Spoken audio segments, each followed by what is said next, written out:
Hello everyone, thank you so much for tuning into another episode of Self-Taught. I am your host Becky Onyango and I'm very happy that you've been able to take your time to tune in today's topic.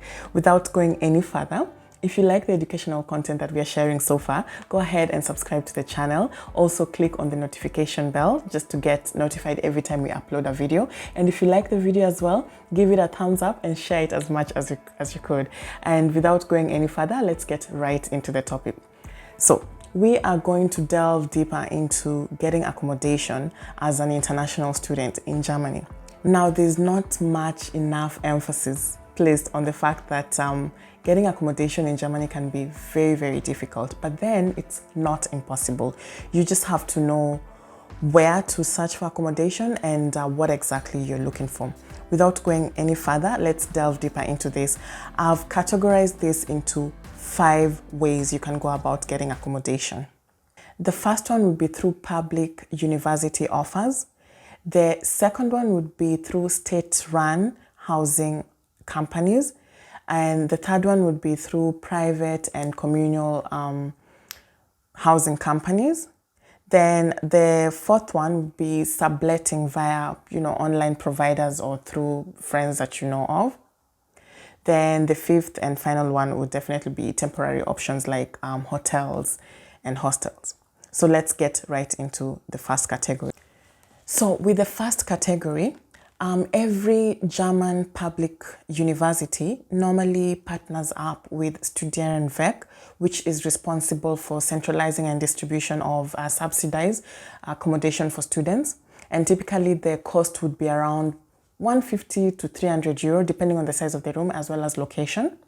And usually the waiting period for accommodation in the Studentdorf would be around 6 months to 1 year. So definitely it's very important for you to apply for accommodation way in advance. Immediately you do get accepted and get an admission in one of the German universities, public universities, then immediately go to the Studentdorf website and send in your application in order to be on the waiting list for the accommodation. Now, of course, there are certain eligibility requirements for you to get accommodation with the Studentwerk. It's normally listed on the website. So when you follow the instructions as you fill out the application, you definitely know if you are suitable or not. Obviously, first of all, your university should be listed in the respective city. So each major German cities have their own Studentwerk. Like in Berlin, there's a Studentwerk Berlin. So you have to see the list of universities listed there, and those universities are primarily located in Berlin. So every state, city, each university located in every state or city has its own Studentwerk that they partner up with. So one of the requirements, check if your university is on the list. Once you're able to submit your application and upload the supporting documentation, then make sure that every day you log into the email, because they might be sending you an email, and click on the link. Now this link is just to verify that you're still on the waiting list to get the accommodation. But if you miss out on clicking on this, then the system will automatically remove you from the waiting list. Then you need to reapply again. So very important to keep on checking your email every day for any updates once you submit the application, just to make sure you don't miss out on the accommodation. Now the second category would be on the state-run housing companies. Now, these state-run housing companies are usually a very great alternative for those students who've not been able to secure accommodation through the Studierenwerk. And such companies could be Studentdorf or StudentVEC. And usually the pricing range would be around 400 euro, also depending on the location and the size. And obviously this is also a better alternative for students in terms of accommodation, because it's still relatively affordable for the student's budget. Then the third category in getting accommodation is through the private and communal housing companies. So in this case, you're generally in competition with the general population. So we are talking about people who are working, the working class category, people with big families. So as a student, when you submit your house application to this kind of companies, just put in mind that there are also other people who have, considerably higher chances of getting accommodation than you. Some of the private housing companies are like Deutsche, wohne, Some of the communal are like gewobag, so it just depends. Now, in order to submit applications to these housing companies, usually they use one provider or platform.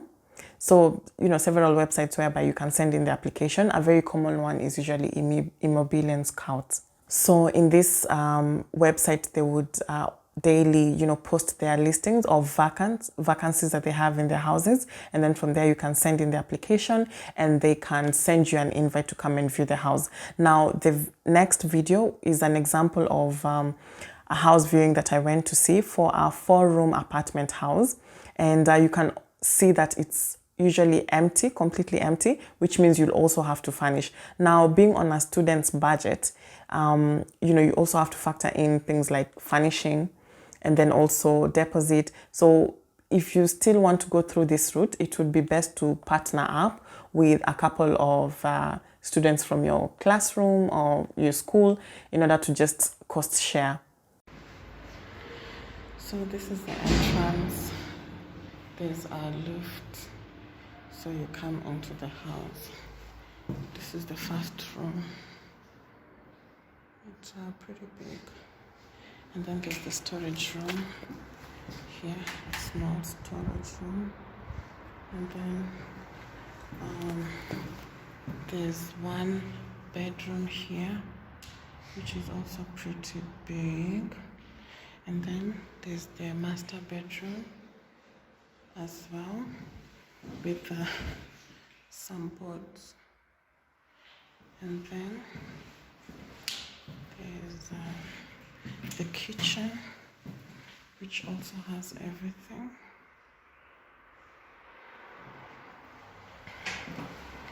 And then the bathroom and toilet. And then there's the house. This is the living room. It's also big. And then there's the balcony, which is glass.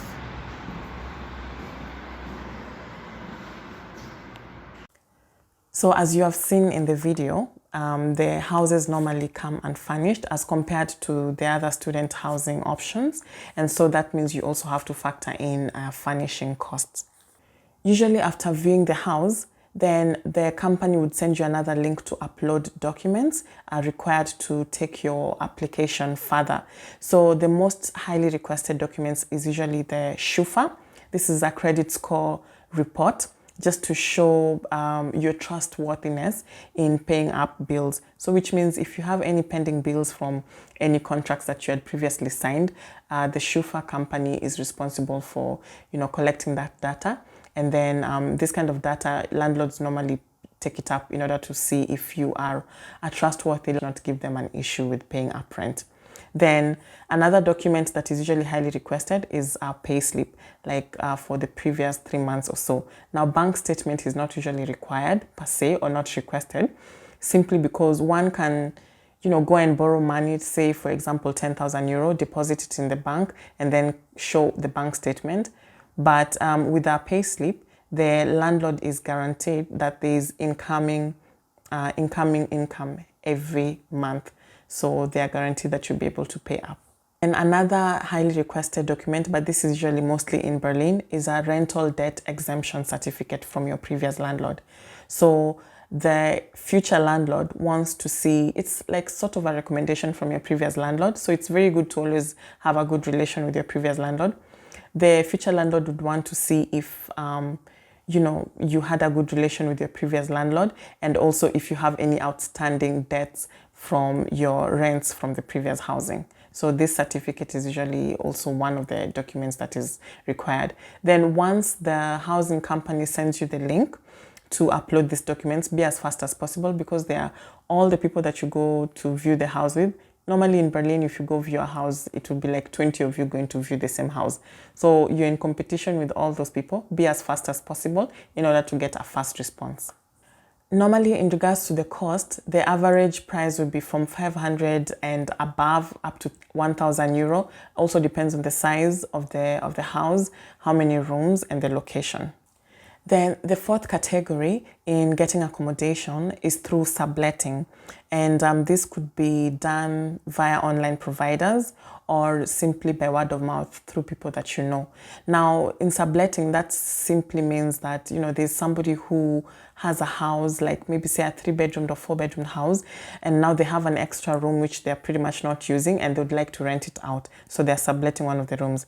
Now, remember, when you're signing the contract, when taking up this kind of rooms, then you're not signing it directly with the house landlord, you're signing it with the owner of the house who's currently the main tenant. Now, the disadvantage of this is there's not really any laws regulating how much they can, you know, charge you with the rent. So typically there are cases, especially in Berlin, whereby a room which should typically be around 300 or 400 euro, you could be charged up to 700 or 800 euro, which is double the price. Maybe they would need to factor in things like the furnishing, because of course when you enter those kind of rooms, it's fully furnished and everything is provided by the main tenant. Yeah, so they would have to factor in the costs that they incurred. So that could possibly also add up to the, you know, higher rent. Now, some of the popular sites whereby you can get rooms to sublet are like WG Gesucht, and also Facebook Market. Then the fifth category in getting accommodation is just going the classical way through hotels. This is usually very temporary because in the long run, it's going to be expensive. So you can just Google the nearest hotel near you and book a room, maybe to be around 50 to 100 euro per night. Another option also is via AirBnB. It's like a hotel, but considerably cheaper, and you also do have options. It's pretty flexible because you have options of also cooking. Another way is also through booking hostels. Now, hostels could be like the cheapest options, around 15 euro per night for temporary option, that is.